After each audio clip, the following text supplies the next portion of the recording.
crutches, and then this is your 4-point cane. Yeah, pick You can one. see it gives you a little bit more stability because just there's more points of contact. So Just one arm down to the side for me.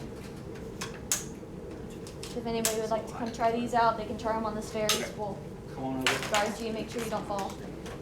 Okay, do you want to actually walk with me? Yeah. Okay, so pick a side. I'm not going to That's use your this side. one. Is it, do you want to make it non-bearing or where you can? Let's use this one because I realize this does have a peg on Kind it. of use So. it. Okay, so, it's always, So it depends. This is my bad one. Yes. So that far, right? yeah.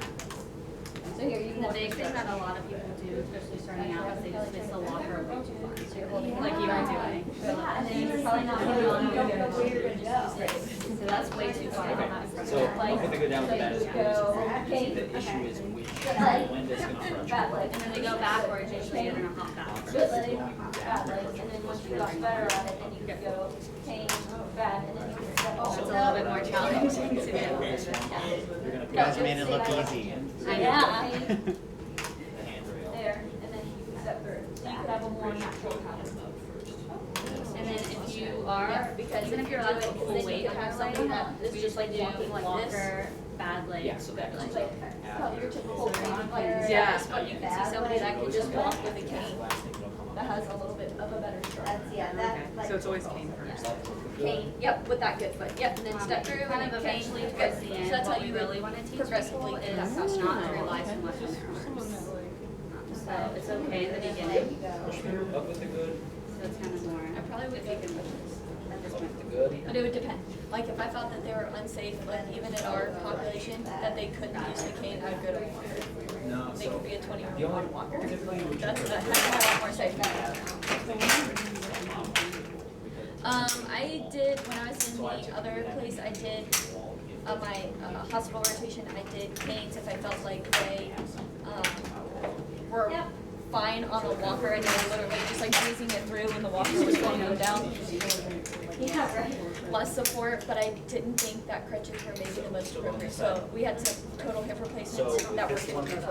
So I thought crutches were acceptable for them, but like a 70-year-old person that is doing pretty well, that you know that they're gonna get off the cane soon and walk normal. Yep, so, yeah, the cane is on the side of that side, and then so it's gonna go cane, good foot. But the thing that we have to watch out is, cane. this is more unsafe than that. This is more unsafe than that. Some people like to push it too hard. That was good though. And then step through. I would never have. So it's a better stride. Yeah, yeah. A lot of things we have to keep in mind too is, especially like with Medicare and stuff, they can only get one stick device every 5 years. So if they have already like a standard walker, sometimes you can order wheels to put on them, or you just train them with what they have. Because Medicare won't pay for another one for 5 years.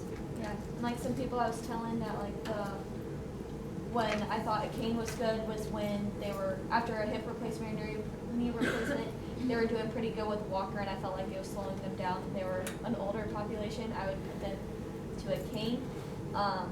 And so if they asked me and they were within Medicare, I'd probably say you could get the walker, but you could go find a cane that's a heck of a lot cheaper and not have to have Medicare pay for it because you get one every 5 years.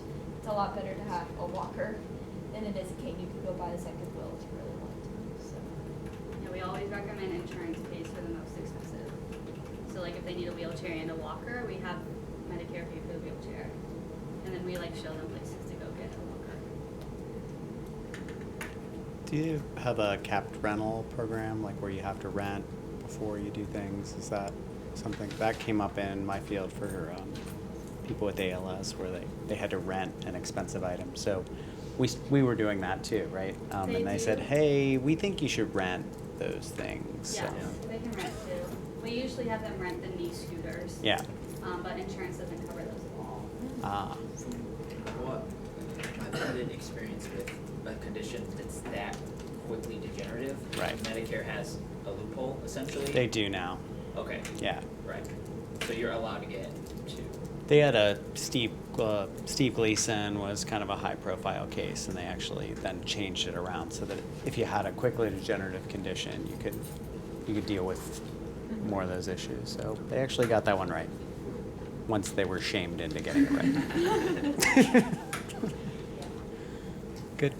Thank you so much. This was great, everyone. Thank you. And I just wanted to say, for those of you going next week, there's lots of ways to do this. There isn't a right way, so there isn't, oh, they did that and we didn't. Or it's whatever is going to make sense for you to do your demonstration. So thank you very much. Don't forget about your assignment. It's up on Blackboard. You don't have to schedule time to meet face-to-face with your interprofessional team. The design of the assignment is that you can do it virtually. That's part of the point of the assignment.